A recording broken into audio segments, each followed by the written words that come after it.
உங்கள் favourite TV ஷோக்களை இனி miss பண்ண தேவையில்லை. ஜீ5 இல் முற்றிலும் இலவசமாக காணுங்கள், இங்கேயும் எப்பொழுதும். நீ எங்க வந்து என்ன சொல்லிட்டு இருக்க? உன் குழந்தை என்ன தேடி வந்து என்ன வதம் பண்ணுன்னு நீ நம்பிக்கையோட சொல்லிட்டு இருக்கல? அப்படிப்பட்ட உன் குழந்தை இருக்கிற இடம் எனக்கு தெரிஞ்சிருந்தா நான் அந்த குழந்தைய இந்நேரம் விட்டு வச்சிருப்பனா? அப்படியே கோழி கழுத்தை திருகுற மாதிரி அந்த குழந்தையோட கழுத்தை திருகி அதோட கதைய முடிச்சிருக்க மாட்டேன். சரிதான், ஆனா அது சாதாரண குழந்தையா இருந்தா நீங்க சொன்ன மாதிரி கதையை முடிச்சிருப்பீங்க. ஆனா அது தெய்வ குழந்தை, தேவி அம்மாவோட மறு அவதாரம். அவ்வளோ ஈஸியா அந்த குழந்தைய உங்களால ஒண்ணும் பண்ண முடியாது. அதனாலதான் குழந்தைய இன்னும் விட்டு வச்சிருக்கீங்க. நிச்சயமா குழந்தை இருக்கிற இடம் உங்களுக்கு தெரியும். உண்மைய சொல்லுங்க, என் குழந்தை எங்க இருக்கு? நீயா ஏதேதோ கற்பனை பண்ணிட்டு கேக்குறதுக்கெல்லாம் என்னால பதில் சொல்லிட்டு இருக்க முடியாது.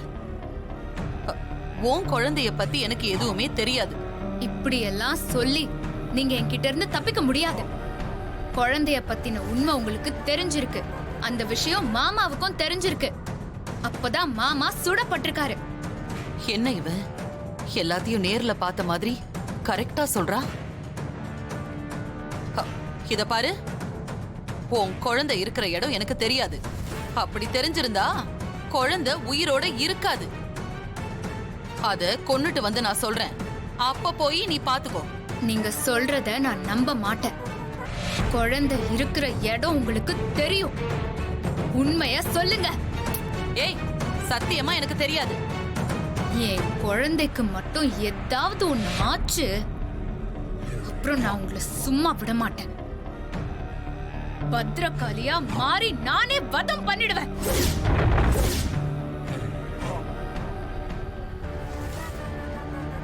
என்னாச்சு இந்த மாரிக்கு? திடீர்னு வந்து குழந்தைய பத்தி எதுக்காக என்கிட்ட வந்து விசாரிச்சுட்டு என்னை எச்சரிச்சுட்டு போறா? ஒருவேளை மாரிக்கு உண்மையெல்லாம் தெரிஞ்சு போச்சோ? எப்படி தெரிஞ்சிருக்கும்? ஓ, மொழியே சரியில்லையே. சரி, நீ வா.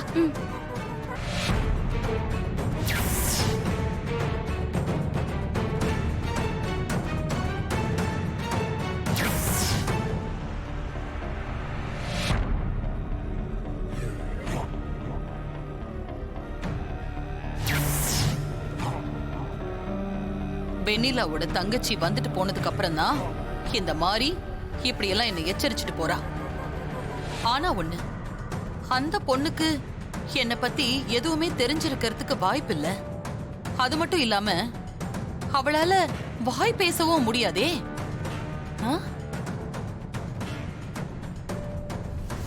அப்புறம் எப்படி?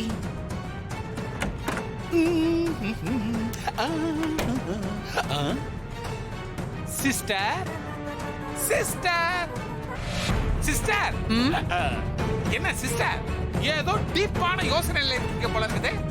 அந்த வெண்ணிலாவோட தங்கச்சி இங்க வந்துட்டு போனா. யாரு? அந்த வாயில்லா பூச்சி தேன்மொழியா? அவ மாரிய தேடி வந்திருப்பா சிஸ்டர். இல்லனா அந்த குழந்தைய பார்க்க வந்திருப்பா சிஸ்டர். அதுக்காக நீங்க ஏன் சிஸ்டர் மூளைய சூடாக்கி கொப்பளிச்சு வெளியே வந்து கொட்டுற மாதிரி யோசிச்சுட்டு இருக்கீங்க? மறைக்க ஆரம்பிச்சிருச்சு. சரி சரி சிஸ்டர், நீங்க சொல்லுங்க சிஸ்டர். நான் ஒண்ணும் பேசல சிஸ்டர்.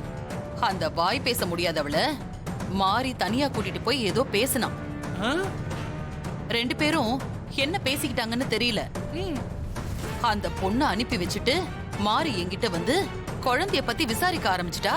சிஸ்டர், மாறி அப்படி என்னதான் கேட்டா சிஸ்டர்? உண்மைய சொல்லுங்க.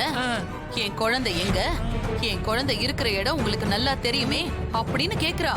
ஐயோ, மாறி எதுக்காக திடீர்னு இப்படி கேக்குறா சிஸ்டர்? அதத்தான் நானும் யோசிச்சுட்டு இருக்கேன்.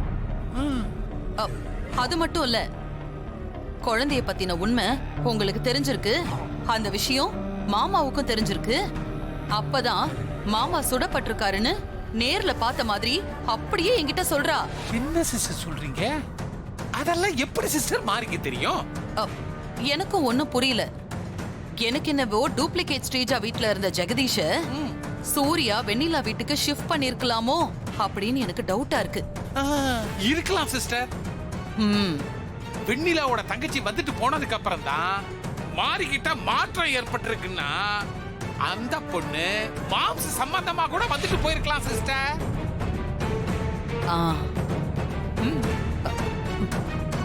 நீ ஒண்ணு பண்ணு, அந்த வெண்ணிலா வீட்டுக்கு போய் யாருக்குமே தெரியாம அந்த ஆள் அங்க இருக்கானான்னு செக் பண்ணிட்டு வா. Okay sister, done. நான் போய் என்ன ஏதுன்னு பார்த்துட்டு வந்துடுறேன். வரேன் சிஸ்டர். நிறுத்தினா பார்த்து போ.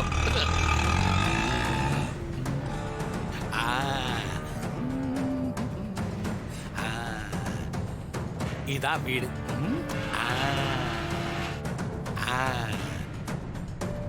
இப்ப கண்டிப்பா வெண்ணிலா வீட்டுல இருக்க மாட்டா. அவ தங்கச்சி தான் வீட்ல இருப்பா. அவளுக்கு வாய் பேச முடியாம போனதுக்கு பதிலா நம்ம வீட்ல இருக்கிற பார்வதி மாதிரி பார்வை போயிருந்துச்சுன்னா நம்ம டார்கெட்டை ஈஸியா அச்சீவ் பண்ணிடலாம். ட்ரை பண்ணி பார்ப்போம். எங்களுக்கு கல்யாணம் ஆகி இத்தனை வருஷம் ஆயிடுச்சு. இப்ப போய் போட்டோ ஷூட்லாம் சரியா வராதுப்பா. இதெல்லாம் நம்ம சந்தோஷத்துக்காக தானே செய்யறோம். வேணாம்னு சொல்லாதீங்க. போட்டோ எடுத்துக்கிறதுல என்னமா இருக்கு? வாயில்லா பூச்சி டிவியில சீரியல் பார்த்துக்கிட்டு இருக்குது. ஒன்னும் பிரச்சனை இல்லை. பின்பக்கமா போய் வீட்டை அலசி பாத்திர வேண்டியதான்.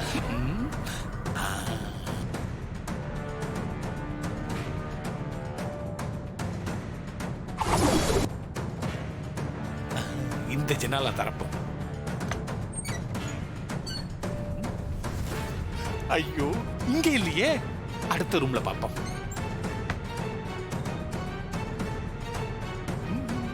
படுக்குது. எங்க இருக்கான்னு தெரியலையே. பாப்போம்.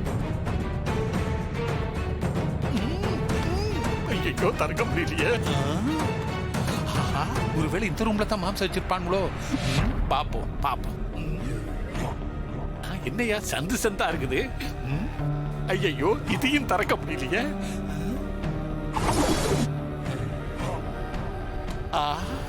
அலேக்கா திறக்குதே.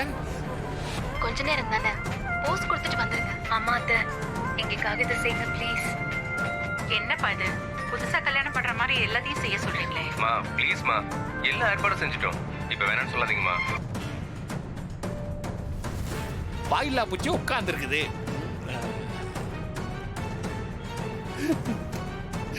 பாத்துருக்கு இத்தனை போறா. ஆள் வர்றது கூட தெரியாம எப்படி சீரியல் பாக்குது பாரு.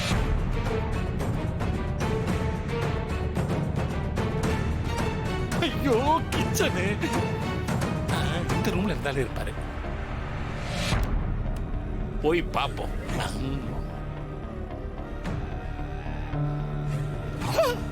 மாம்சு இங்கதான் இருக்கிறியா? ஜீ5 ஆப்பை டவுன்லோட் செய்து அனைத்து எபிசோடுகளையும் இலவசமாக பாருங்க.